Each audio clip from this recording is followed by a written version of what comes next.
Election जिस मुल्क का मुतनाज़ा हो जाए मुल्क कभी आगे तरक्की नहीं कर सकता। इस बात का हमें एहसास होना चाहिए। आज ये चीफ इलेक्शन कमीशनर की जिम्मेदारी है, चीफ जस्टिस की जिम्मेदारी है, इस मुल्क के वज़ीर-ए-आज़म की जिम्मेदारी है जो केयर टेकर हैं कि इलेक्शंस को गैर मुतनाज़ा बनाएं। वरना मैं आपको हकीकत से कहता हूँ, मुझे बड़ा दुख होता है ये हालात देखकर। मैं खुद इलेक्शन नहीं लड़ रहा और हर गुजरते दिन के साथ मैं ज़्यादा मुतमईन होता हूँ कि जो मैंने फ़ैसला किया था वो दुरुस्त फ़ैसला था। कि ऐसे इलेक्शन का जो मुल्क को इंतशार और ख़राबी के अलावा कुछ नहीं देगा, कम से कम इस बुराई के अंदर मैंने हिस्सा नहीं डाला। ये बड़ी मुश्किल बात है कहना कि आज वो लोग जो इलेक्शन नहीं लड़ रहे उनको इन महकमे को बुलाया जाता है, तो जो लोग इलेक्शन लड़ रहे हैं उनका क्या हाल होगा ये आप मुझसे बेहतर जानते हैं। ये बदनसीबी है मुल्क की कि हमें इलेक्शन जो एक मुकद्दस आईनी फरीज़ा है जिसको करवाना हाकिम वक्त की अरबाब इख्तियार की जिम्मेदारी है कि गैर से गैर मुतनाज़ा हों, वो इलेक्शन जो मुल्क में तरक्की या ज़वाल का बायस बनता है। हमें उस इलेक्शन की अगर तकद्दुस की परवाह नहीं होगी तो हमारा मुल्क नहीं चलेगा। ये बात का एहसास हम सबको होना चाहिए। ये नैब या एंटी करप्शन के इदारे जो हैं आज ये मुल्क के करप्ट तरीन इदारे खुद बन चुके हैं, इनका एहतसाब कौन करेगा?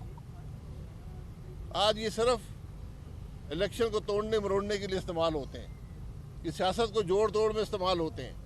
ये बदनसीबी है मुल्क की, ये बहुत अफसोस की बात है। अगर हम इन बातों का एहसास नहीं करेंगे, इन बातों का नोटिस नहीं लेंगे तो हमारा मुल्क आगे कैसे चलेगा? आज लोग पूछते हैं कि हमारे दुनिया तरक्की कर रही है, पाकिस्तान क्यों ज़वाल में है?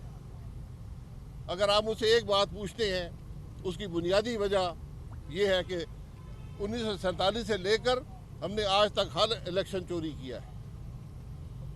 जिस मुल्क में अवाम की राय का एहतराम नहीं होगा वो मुल्क तरक्की नहीं करेगा। ये बुनियादी बात अगर हमें समझ नहीं आएगी, आज ये नोटिस देकर बुलाना, दबाव से वोट लेना, ये कोई सियासत नहीं है। इस सियासत को हम रद्द नहीं करेंगे तो फिर मुल्क आगे नहीं चलेगा। ये बुनियादी बात जी।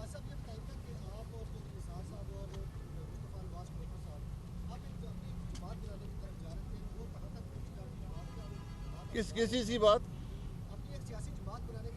देखिए, जमात जो है, जमात तो इस माहौल में नहीं बनती ना। जमात पाकिस्तान में एक या ज़्यादा जमातें नहीं बनेंगी क्योंकि जो आज 3 बड़ी जमातें हैं ये नाकाम हो चुकी हैं। ये अवाम के मसाइल का हल इनके पास नहीं है, ना वो सोच है ना वो फिक्र है। तो जमात बनेगी तो अपनी सियासत का फैसला जो है ये इलेक्शन के बाद करेंगे।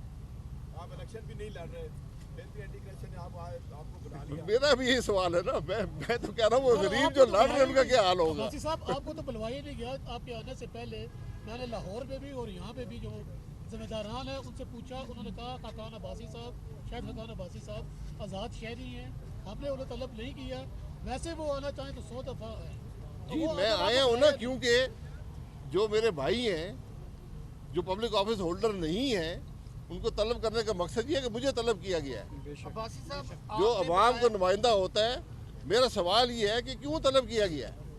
आपने कहा कि जो मौजूदा हालात हैं, जो हालात बना दिए गए हैं, मतनाज़ा हो गए हैं, इलेक्शन मतनाज़ा हो रहे हैं, आप कह रहे हैं कि अभी भी कोई गुंजाइश बाकी है ये सूरत हाल बेहतर करने में, या पानी सरों से गुजर चुका है? देखिए, आज भी वक्त है कि इस इलेक्शन को गैर मुतनाज़ा बनाएं। इलेक्शन का अमल ना सिर्फ गैर मुतनाज़ा होना चाहिए बल्कि गैर मुतनाज़ा नज़र भी आना चाहिए। जिस तरह इंसाफ न सिर्फ होता है, नज़र भी आना चाहिए। इलेक्शन में आप किसी शख्स से बाहर सवाल कर लें, हर शख्स सबसे पहला सवाल ये करेगा इलेक्शन हो रहे, आज 2 हफ्ते रह गए, आज कोई कैंपेन नज़र आती है आपको? मैंने 10 इलेक्शन लड़े, 2 हफ्ते पहले कैंपेन अरूज पर होती थी, अवाम में जोश व खरोश होता था। आज अवाम इस इलेक्शन के प्रोसेस से, इस इलेक्शन के माहौल से मायूस है। वोट को इज्जत दो का बयानिया जो है वो बनाया गया था नून लीग की जानिब से, वो बयानिया कहाँ है? और आपके कायद नवाज शरीफ क्या डील करके आए? देखिए, मुझे डील का इल्म नहीं है, ये हर शख्स सवाल करता है। पाकिस्तान में हर चीज़ हर आदमी समझता है डील से ही होती है, लेकिन वोट को इज्जत दो का बयानिया आइन का बयानिया था। अच्छा बासी साहब, आइन कहता है कि वोट को इज्जत दो। मैं और आप अगर इसकी नफी करेंगे तो नुकसान उठाएंगे। लेकिन वो वाला बयानिया अब कहाँ है? अब कहीं नजर नहीं आता, वो आपको कुछ और वो नजर आता है। अवाम फैसला कर रहे हैं इलेक्शन वाले दिन। अच्छा भाई साहब, ये बताइएगा 10 बार आप इलेक्शन लड़ चुके हैं, इस बार जी। आप इलेक्शन भी नहीं लड़े आज़ाद हैसियत से। साथ ये भी बताइएगा कि क्या नून लीग की क़यादत की जानिब से आपसे कोई राब्ते किए जा रहे हैं? नहीं, मुझसे कोई रब्ता नहीं है, रब्ते की ज़रूरत भी नहीं है, क्योंकि मैंने पहले ही बता दिया था 6 महीने पहले कि मैं इलेक्शन नहीं लड़ूंगा, ना नून लीग के टिकट से लड़ूंगा, ना नून लीग के ख़िलाफ़ लड़ूंगा, क्योंकि नून लीग इस हल्के में भी और शायद मुल्क के अंदर भी उसको बनाने में मेरा थोड़ा बहुत हिस्सा आपके है। हल्के में एंटी करप्शन के कोई बड़े तो उनका रिश्तेदार अजीज तो नहीं खड़ा के उनके लिए आपको बुला लिया गया है? सारे एंटी करप्शन के अजीज है जी। खान साहब ये बताइएगा कि 9 मई का जो वाक़या हुआ तो उसके बाद एक सियासी जमात के खिलाफ जो है कि घेरा तंग किया जा रहा है। जो 9 मई का वाक़या हुआ, अगर इस तरह के वाक़या किसी भी सियासी जमात की तरफ से अगर होता तो क्या उसको लेवल प्लेइंग फील्ड दी जानी चाहिए थी, या इस तरह जो मुकदमात जो किए गए हैं क्या वो सही है या नहीं है, या उनको लेवल प्लेइंग फील्ड देनी चाहिए इस सूरत में? देखें, ऐड कर लीजिए कि आपके हल्के में भी कुछ आपके लोगों के डाले भेजे गए गुज़श्ता रात को जो कि नून लीग को सपोर्ट नहीं कर रहे, पहले नून लीग में थे। इस चीज़ को आप कैसे देखते हैं? मैं ये कह रहा हूँ ना, जब भी आप इलेक्शन के माहौल में कोई दबाव का असर पैदा करेंगे, ये डाले भेजेंगे, बंदे भेजेंगे, पर्चे कराएंगे, तो नुकसान किसका होगा? नुकसान अवाम को होगा और मुल्क का होगा।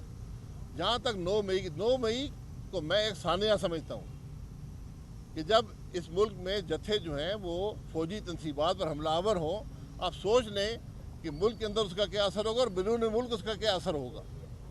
इसमें गलती क्या हुई है? गलती ये है कि हमें उन लोगों को जिन्होंने हमला किया उनके खिलाफ कार्रवाई करनी चाहिए थी। 9 मई कहाँ पर है? आज 9 अक्टूबर आने को है, 9 फरवरी आने को है, कोई कार्रवाई नहीं हुई। आपको शवाहिद इकट्ठे करके, ये दायरे मौजूद हैं, पुलिस के थाने हर जगह मौजूद हैं, कानून मौजूद हैं, उन हजरात के खिलाफ, उन लोगों के खिलाफ कार्रवाई होनी चाहिए थी। आज सबसे बड़ी नाकामी वो कार्रवाई ना होने की है।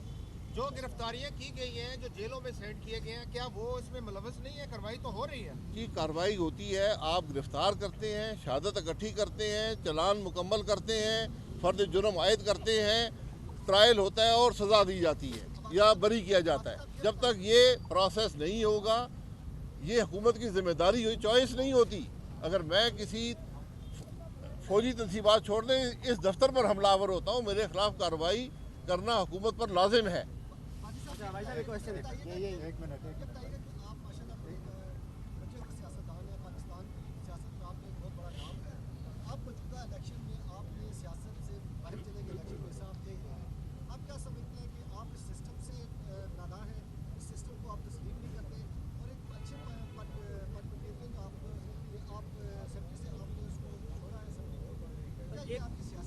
देखिए, मैंने इलेक्शन छोड़ा है, सियासत नहीं छोड़ी, क्योंकि ये एक बेमकसद इलेक्शन बन गया है।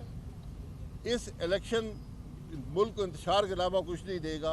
इलेक्शन एक आइनी ज़रूरत है, ये चॉइस नहीं होती कि इलेक्शन करवाएं या ना करवाएं। इलेक्शन ने होना है, लेकिन इलेक्शन को बामकसद बनाना, इलेक्शन को मुल्क के मसाइल का हल का ज़रिया बनाना, ये पॉलिटिकल लीडरशिप का काम होता है। पॉलिटिकल लीडरशिप इस नाकाम रही है इस अमल में। उनके पास वक़्त था, आगे का रास्ते का तयन कर लेते कि मुल्क कैसे आगे चलाया जाएगा।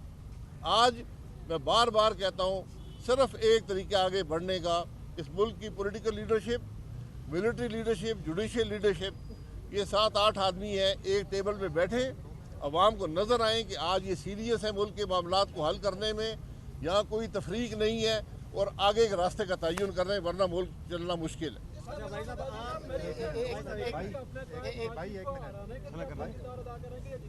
एक सवाल आप भी करते किसको जी? हैं, लाइट क्वेश्चन है जी, आप मुस्लिम लीग नून के ना तो खिलाफ बोल रहे हैं, ना उनके हक में बोल रहे हैं। आपके साथ चलने वाले लोग बड़े परेशान हैं कि आपका स्टांस जो है वो ना उनके हक में जा रहा है, ना उनके खिलाफ। उनके हवाले से भी बताएं कि मैंने आपके सामने बात कर दी है कि मैं क्या बात कर रहा हूँ, किन असूलों की बात कर रहा हूँ।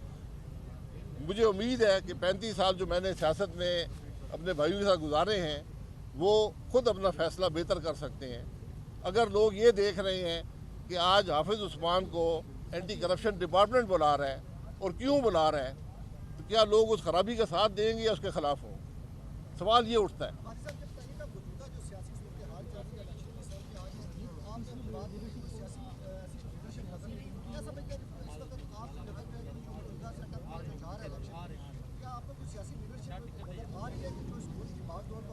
कोई सियासी लीडरशिप नजर नहीं आती, सर, कोई नहीं चला सकता। आज इलेक्शन में 2 हफ्ते बाकी हैं, मुझे बता दें किसी जमात ने मुल्क के मसाइल की बात की है, अवाम की तकलीफ की बात की है, उसके हल की बात की है, रिफॉर्म की बात की है?